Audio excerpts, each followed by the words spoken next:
المصلين فقد قال رسول الله صلى الله عليه وسلم خيركم من تعلم القرآن وعلمه جزى الله عنا محمدا ما هو أهله سبحانك لا علم لنا إلا ما علمتنا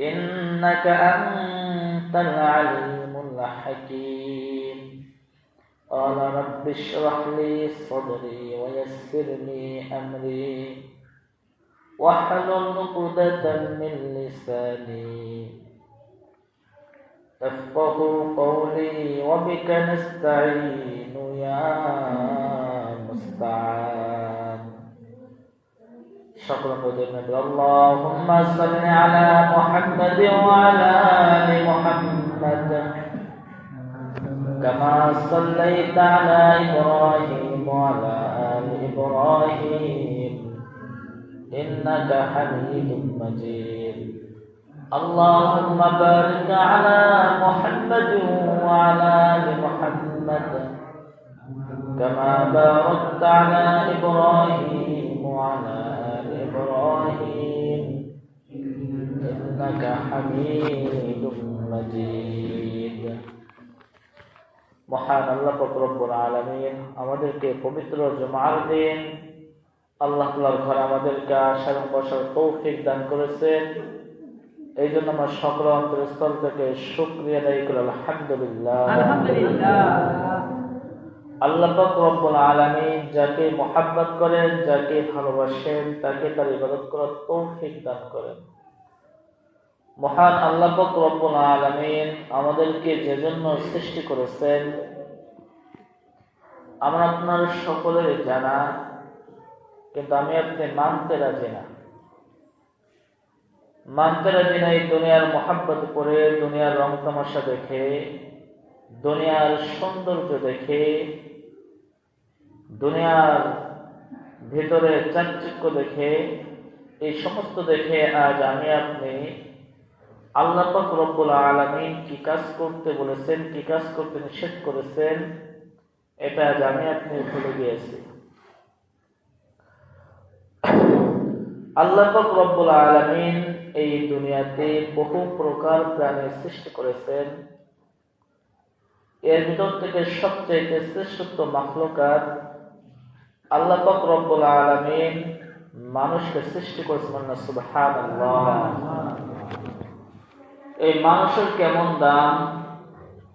আল্লাহ পাক রব্বুল আলামিন প্রত্যেকটা মানুষের জন্য এক একটা জান্নাত বানিয়েছেন। সুবহানাল্লাহ। আবার প্রত্যেকটা বান্দার জন্য একটা জাহান্নাম বানিয়েছেন। নাউযুবিল্লাহ। আজ আমি আপনি জান্নাতের আগ্রহ আমার আপনার ভিতরে নাই। জান্নাতে যে আল্লাহ পাক রব্বুল আলামিন কেমন করে সাজিয়েছেন,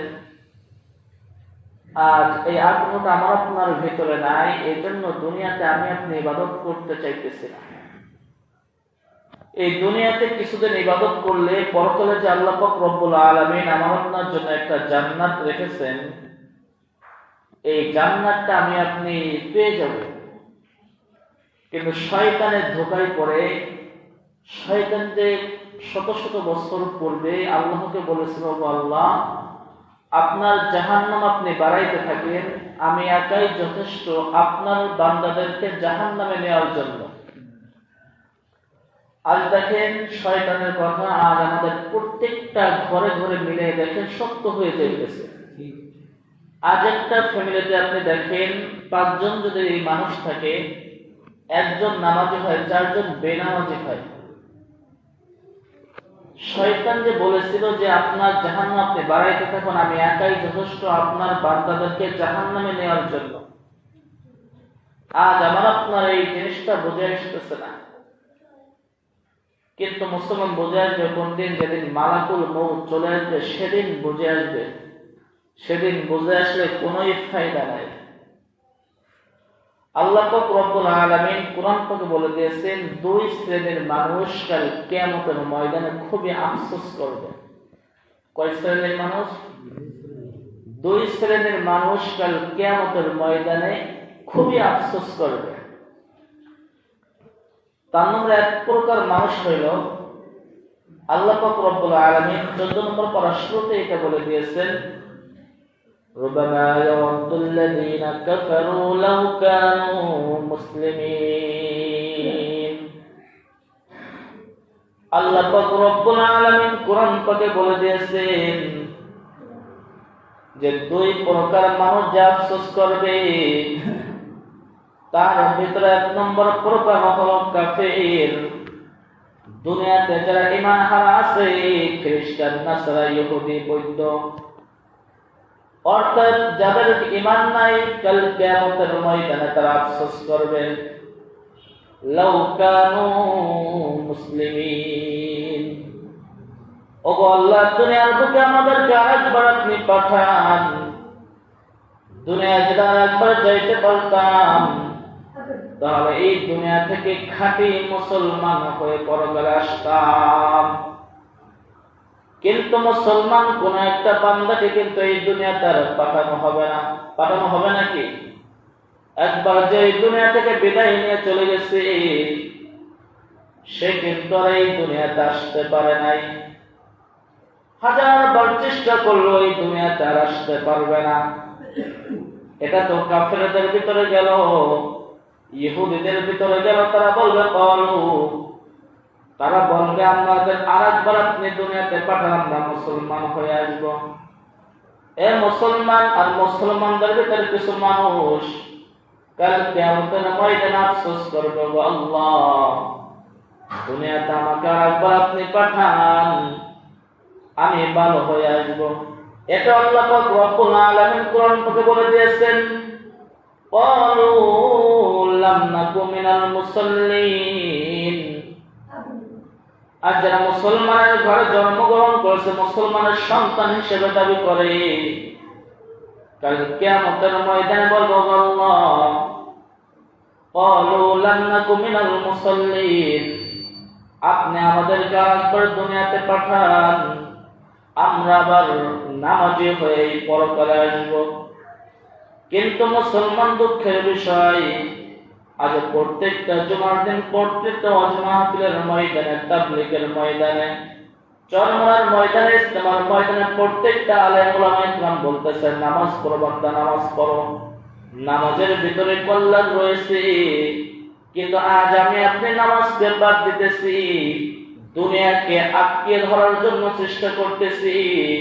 কিন্তু আল্লাহ রাসূল সাল্লাল্লাহু আলাইহি ওয়াসাল্লাম বলেন, তুমি দুনিয়া কামাই করো, দুনিয়া কামাই করার জন্য তোমাকে নিষেধ করা হয় নাই, কিন্তু তুমি আখিরাতকে সামনে রেখে দুনিয়া কামাই করো, দুনিয়া কামাই করার ভিতর সফল কাম পেয়ে যাবা।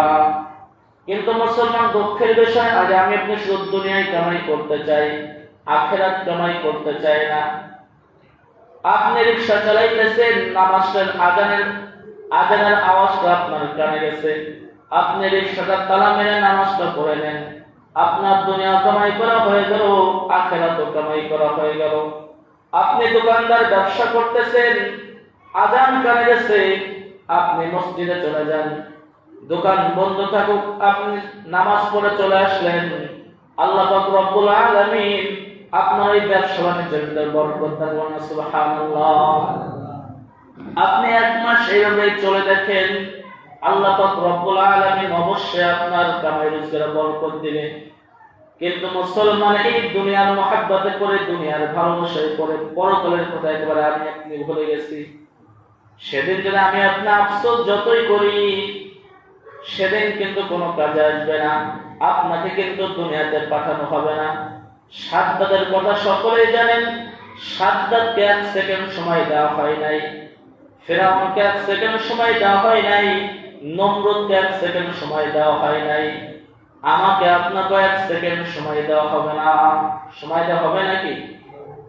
তাহলে দুনিয়াতে যে জন্য আল্লাহ পাক রব্বুল আলামিন আমাকে আপনাকে পাঠিয়েছেন ইবাদত করার জন্য, এই ইবাদত যদি আমি আপনি ঠিক মতো করতে পারি, দুনিয়াতেও শান্তি, পরকালেও শান্তি।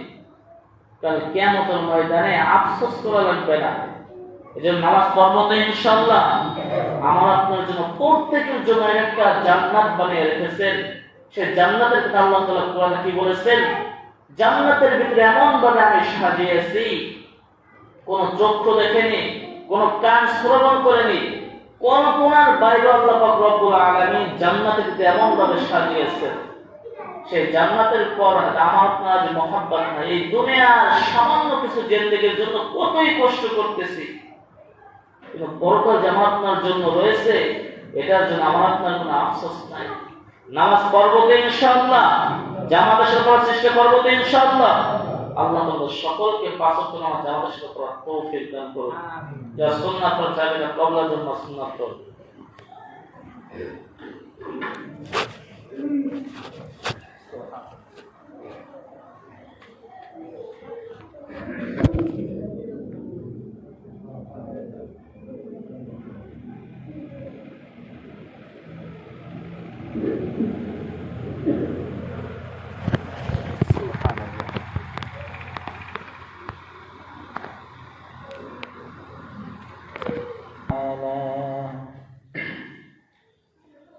قالوا لم نك من المصلين فقد قال رسول الله صلى الله عليه وسلم